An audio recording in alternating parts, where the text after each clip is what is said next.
YouTube. How's it going? This is Old School Ted 1. Uh, just coming to you with something I've been thinking about and actually talking with a few people about recently, and that's moments of marking out. Moments when you mark out as a wrestling fan, when you just it hits that moment of excitement, expectation, the payoff, if you will. I've heard it described in many different ways, but the question is which ones stand out to you? And I think for me, and Tony, a friend of mine who may be watching this or may not, this is to answer your question. The which are your first ones, he asked, and which ones are the most recent markout moments you've had? And I'd say there's a lot that I can think of, but if I really think back to my first moments of marking out as a wrestling fan, I probably go back to, gosh, early 1980s when I was a youngin, watching Adrian Adonis and Dick Murdoch were the WWF at the time World Tag Team Champions. To tell you how long ago it was that they were the champions, and they had a match on the equivalent of Superstars at the time. It was an hour-long feed, and most of the time you had jobbers of then are not nothing like jobbers of now. Jobbers of then were meant to lose. If you saw them more than once, you knew they were going to lose consistently. Sometimes you have what I call a Jim Power syndrome comes out of it, but for the most part, you're looking at guys that are just hired to come in and lose to make someone else look good. It was kind of the way wrestling was back then with jobbers, and then all the big matches would actually be at state events, tour dates all over the country. And so you had the jobbers normally coming out with no music. If anything, they had a silkscreen jacket at best, and generally like monochrome trunks at best. So I turned on my television. I do remember that, and was just catching the main event, and they did the introductions and just came back from commercials, and it was two guys in a ring, and they were brothers, I guess, and then coming into the ring were the World Tag Team Champions, and it was a non-title match, which wasn't uncommon for that time. And so there I was just watching it, expecting Murdoch and Adonis to win in their normal fashion.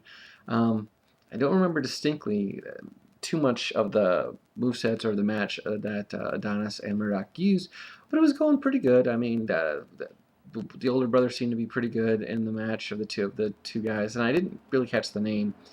And then it sort of came to that point in the matches. Back in the day, matches against jobbers were fairly predictable. You would have uh, either the good guys or the jobbers were faces. They'd get the advantage early, and then the heels would break them down, and there might be one little comeback in it, and then the heels would finish them off. Well, it was following that routine, except when faces started coming back, the two brothers, I started getting into it because they did a pretty good. I saw a double underhook, a double chicken wing suplex, and it was really well done. And even back then, I was like, "Wow, that was a good move." And then Murdoch came in and knocked him down, and it became sort of a schmoz. Well, not really a schmoz. It just everything started happening, and both uh, the brothers got the upper hand and went to throw him in the ropes. Murdoch and Adonis reversed it.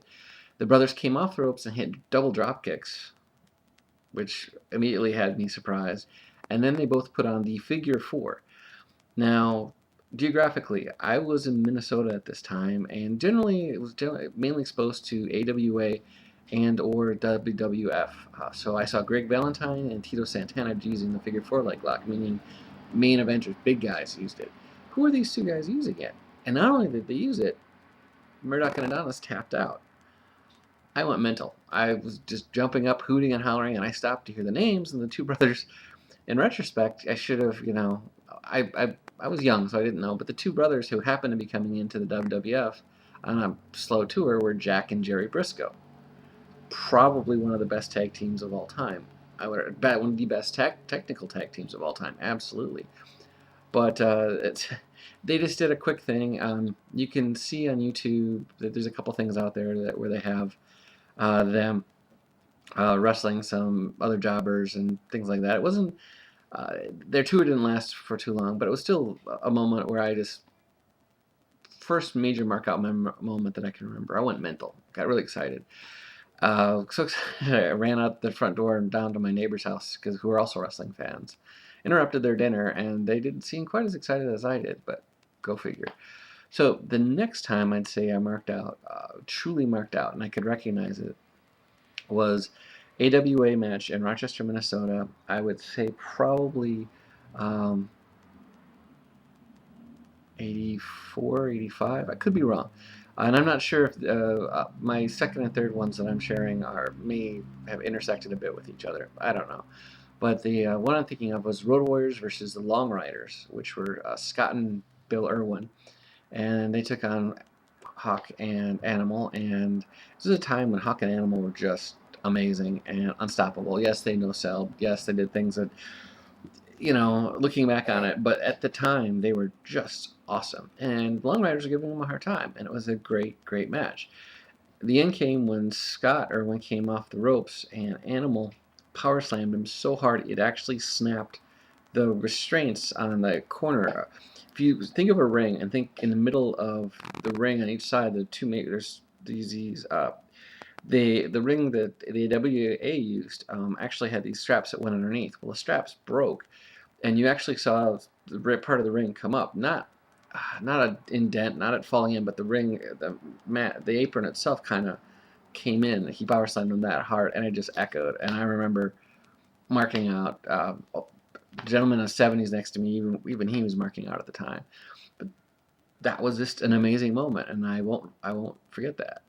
The third time, and this may have actually been before the Animal and Hawk, the Road Warriors match, but um, anyway, it was at WrestleMania 2, and I was watching it from closed circuit in the Rochester Civic Center, believe it or not, with a couple of my friends.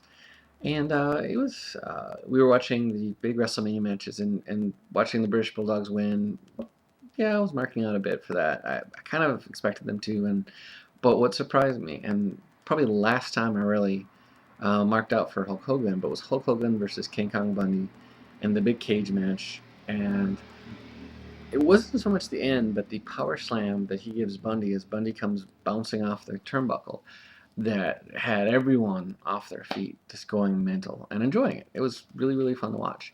Um, so those are the three oldest ones. The three newest ones, I kind of had to look it up and figure it out. But the three newest ones, I'll start with the oldest new one, if that makes sense. It would probably be Tommy Dreamer winning the ECW title in that three-way with Jack Swagger and Christian. I didn't think he would win. I really didn't. And then he did. And I just stood up and hoot and hollered and just went a bit mental. I enjoyed it. The next time, I'm behind the times when it comes to ROH. So I got this DVD and from a friend of mine, and I threw it in. And the main event was this a unification match between the Pure and the ROH title, with who we now know as Daniel Bryan, but Bryan Danielson versus Nigel McGuinness. That match was amazing. It was amazing to watch the whole thing near the end. Definitely marked out for that. And then the most recent one I can think of was from WrestleMania, not HBK versus The Undertaker. That was a great match, but I'll talk more about it, my opinion on in HBK later. But for me, it was the Cena Animal match. Cena getting the win the way he did, it made me mark out. I appreciate the fact that they let him win. I appreciate that, and I am a Cena fan, but I don't know how large a Cena fan I am. But just something to think about. What matches do you distinctly remember? What are the first matches you marked out with? But yeah, this is Old School Ted 1. Just wanted to answer a question from a friend and just see if any of you had matches that you marked out for. Thanks.